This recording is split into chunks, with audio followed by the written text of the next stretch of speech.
রাজনীতি এটা খুব দরকার। ফকির নীতি হবে না রাজনীতি হবে? ফকির নীতি কেন হবে? রাজনীতি হবে। আমাদের চট্টগ্রামে একটা কথা আছে, হামাজ্জার ঠুকুর ঠাকুর বান্যার ঠুকুর ঠাকুর হামাজ্জার এক বাড়ি। আমরা গান বন্ধ করতে বলছি, ওয়াজ করছি, হচ্ছে না।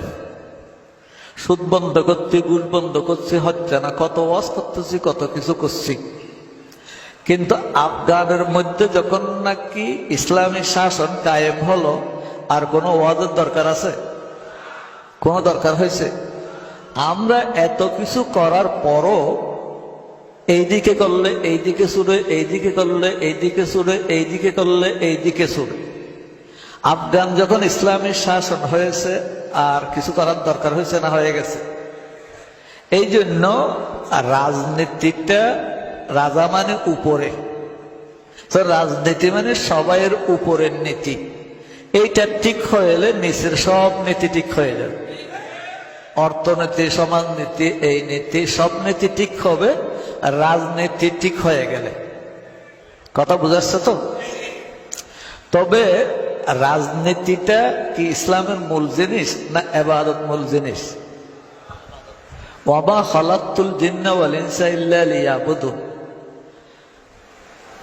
পয়গম্বরদের মধ্যে কয়জন রাজা বাদশাহ শাসক ছিল? খুব অল্প না?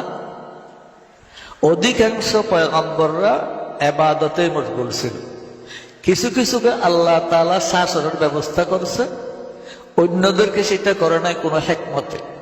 সেই জন্য রাজনীতি ইবাদতের একটা অংশ। ইয়ামুরুনা বিল মারুফ ওয়া ইয়ানহাউনা আনিল মুনকার।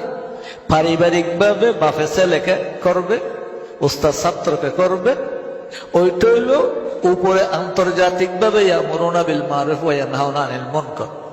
সুতরাং কেবল এইটা নিয়ে পড়ে থাকলে হবে না, আমাদের প্রতিটা স্তরে স্তরে ইবাদত থাকতে হবে। আমি ইবাদতের দিকে কোনো যোগ দিলাম না, আমি কি করলাম? রাজনীতি পাগল হয়ে গেলাম, এটা হবে? রুহবানুল লাইল ফুরসানুন নাহার। ফুরসানুন নাহার কারা হবে? যারা রুহবানুল লাইল হইতে পারে তারা ফুরসানুন নাহার হতে হবে। হযরত আবুল হাসান আলী নদভী রহমতুল্লাহ আলাইহি একটা কিতাব লিখছে, আরকানে ইসলাম। আরকানে ইসলামের মধ্যে বলছেন, পৃথিবীতে যত লোকেই কোনো দিন খেদমত, যে কোনো পর্যায়ে দিন খেদমত করছে, গাড়ি চালানোর জন্য যে তেল লাগে, মোবিল লাগে, এটা তাহাজ্জুদ থেকে নিতে হয়। কোথা থেকে নিতে হয়? তাহাজ্জুদ থেকে। ইন্নালাকা ফিন নাহারি সাবাহান তাওয়িলা, পুরা দিন কাজ করবা, কিন্তু শেষটাতে ওয়াতাবাত্তাল ইলাইহি তাবতিলা। ওয়াতাবাত্তাল ইলাইহি তাবতিলা না করলে কি হইতে পারবে না? ইন্নালাকা ফিন নাহারি সাবাহান তাওয়িলা হবে না। ফাইদা ফারাগতা ফানসাব ওয়া ইলা রাব্বিকা ফারগাব। সব কাজ করে শেষে আল্লাহর দিকে রুজু হোক। আল্লাহর দিকে রুজু না হয়ে এগুলি করলে কোনোটাই কবুল হবে না। নাম হবে, দাম হবে, কিন্তু কবুল হবে না। সেই জন্য কাদ আফলাহা মান যাক্কাহা, কাদ আফলাহা মান দারাসাহা আছে। তাজকিয়া ছাড়া যদি দরজ দেওয়া হয়, উস্তাদ উস্তাদে মারামারি দিবে।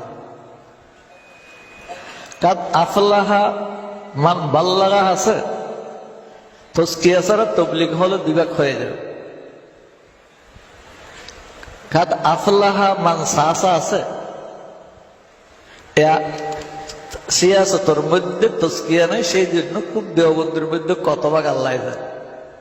কেন? তাজকিয়া নাই সেই জন্য।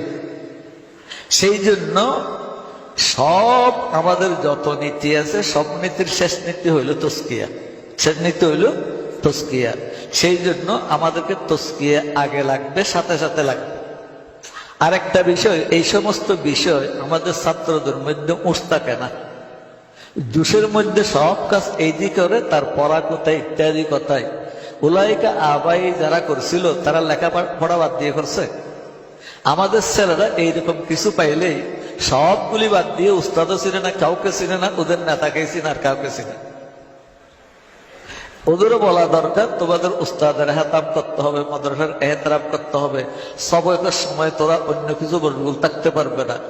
আমরা তো তাবলীগের ছেলেদেরকে বলি, তোরা এই কথা যাতে না হয়, তবলিগে আসার আগে তুমি নম্বর ওয়াল ছিলে, তবলিগে 6 নম্বর হয়ে গেছে, তোমার এই তবলিগ আমাদের দরকার নেই।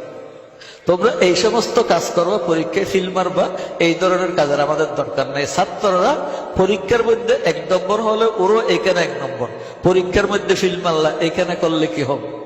এই জন্য ছাত্ররা বিশেষ করে লেখাপড়ার মধ্যে যাতে গন্ডগোল না করো, নিজের তস্কিয়ার ব্যবস্থা করো। রাজনীতি দরকার, রাজনীতি দরকার দরকার নয়, এটা হলো কবে অন্য নীতি, নিজের পড়াপড়ি ঠিক করে রাজনীতি, সেইটাই দরকার। আর এমন কিছু কথা যেগুলি কোরআন হাদিসে মুবাহাম রাখছে, ইমাম মাহাদি মুবাহাম, গজওয়াতুল হিন্দ মুবাহাম। এখন গজওয়াতুল হিন্দ মুবাহাম আমরা ওইখানে লাগাই দিছি একটা, আবহিমু মা আবহামাহুল্লাহ, যেটাকে আল্লাহ মুবাহাম রাখছে সেটাকে আমরা মুবাহাম রাখবো, আমরা ওই জায়গায় কেন ফিট করবো। সেই জন্য যেগুলির মধ্যে দিন তারিখ কিচ্ছু বয়ান করে নাই, ছেলেদের মধ্যে কালকে গজওয়াতুল হিন্দ হয়ে গেছে। গজওয়াতুল হিন্দের জন্য আমাদেরকে তৈরি করতে হবে না, গজওয়াতুল হিন্দ নিজে নিজে এরকম তৈরি হয়ে যাবে। এখান থেকে লেখাপড়া সব বাদ দিয়ে গজওয়াতুল হিন্দ ছেলেদের মধ্যে গজওয়াতুল হিন্দ দিয়ে লেখাপড়া নেই। ইমাম মাহাদি আসবে, কবে আসবে কিচ্ছু ঠিক নেই। এইগুলি মুবাহাম, এইগুলির পিছনে কেন রাখবো? আবহিমু মা আবহামাহুল্লাহ, যে রসুল আল্লাহ রসুল যেখানে নির্ধারিত করে না, আমার কি শক্তি আছে এটাকে নির্ধারণ করব।